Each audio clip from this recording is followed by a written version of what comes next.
Welcome back to News First. In regional news, the FSM government has lodged a formal request to the U.S. government for assistance in investigating reports of alleged human trafficking and labor abuse committed against Micronesian workers who were recruited by a U.S.-based company. According to the request, the workers hired from the FSM reported experiencing serious and sustained physical, emotional, and verbal abuse at the hands of employers from Seaboard Triumph Food, a pork processing facility located in Sioux City, Iowa. The workers alleged that the company issued false Social Security numbers and withheld passports as a form of threat or punishment. The workers also alleged performing work inconsistent with the terms of their employment contract. In its request, the FSM government expressed extreme concern for its affected citizens and cited the Compacts of Free Association, which provides FSM citizens the right to live and work in the U.S., and other statutes that allow the U.S. government to investigate the company and to ensure compliance with federal laws. In order to bolster the island's labor force, the Guam Community College, in conjunction with the Cabris Marine Corporation, launched their second ship repair transportation boot camp. After the success of its first training program, the boot camp welcomes 20 participants and 3 alternates who will be trained in various trades and career skills such as carpentry, welding, and plumbing. Those who graduate from the program will then be hired as apprentices by Cabris Marine to become professionals in their selected trade.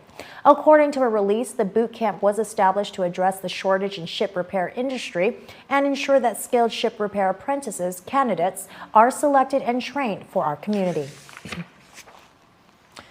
In other news, the offices of Guam Homeland Security and Civil Defense brought the community together for the grand finale of the National Preparedness Month. The free event was held at the Agania Shopping Center last Saturday. This year's NPM focused on planning with the overarching theme of Prepared, Not Scared. GHS OCD Public Information Officer Jenaga Mindy Blas says the finale was their largest event promoting Guam's emergency management capabilities. They include partners from the military, federal, and local government, as well as private and nonprofit organizations to conduct indoor and outdoor demonstrations, giveaways, static displays, and other activities. Blas also recommends simple tips that are useful in preparing for emergency situations. So some simple tips that we promote for preparedness are building an emergency preparedness kit, making sure you have non-perishable food items, water, first aid kit, flashlights, all of those in an easily accessible container, something that you can take with you if you had to evacuate, and also building your family communication plan and practicing your plan with each other. Blas adds they also gave away emergency preparedness kits and other prizes at the finale event. For more on staying prepared for emergencies, go to ghs.guam.gov.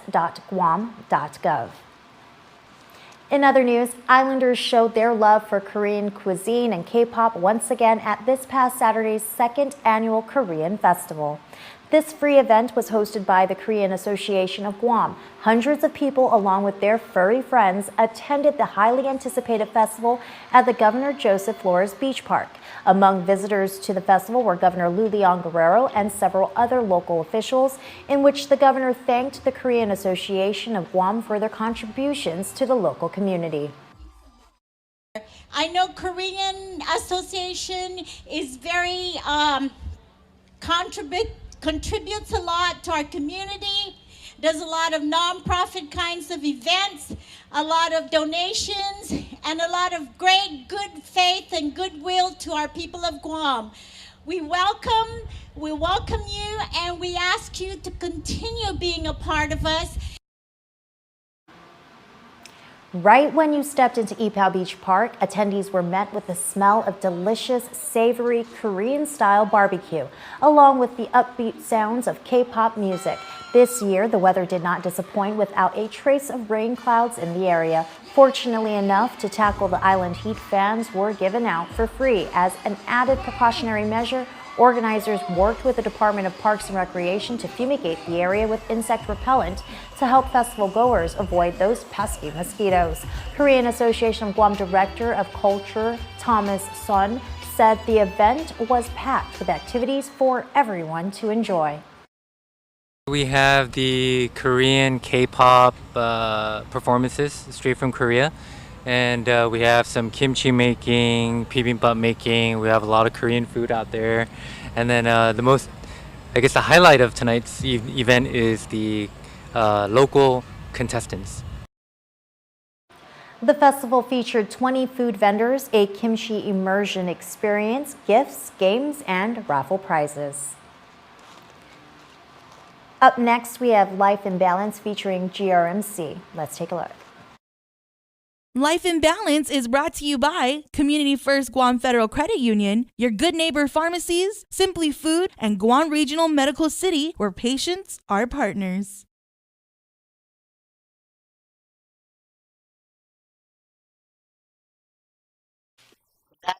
That's ready.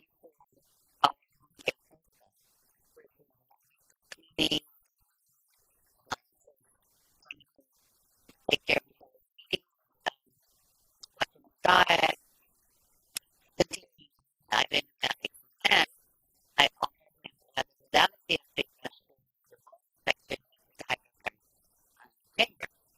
The hyperbaric chamber was the key to the cure. 100% pure oxygen under pressure. In all, Carson underwent 30 dives in the GRMC hyperbaric chamber. And body,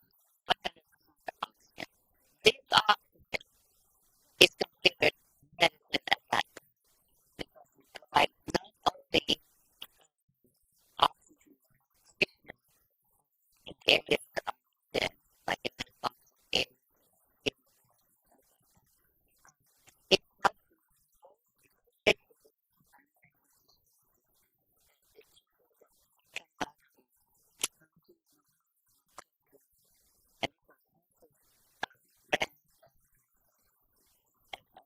bacteria.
Up next, we have Destiny Cruz with your local weather report, and the Dolphins and the Friars take it to the end zone. Your sports guy, Leo Payumo, has all the highlights. Stay with us.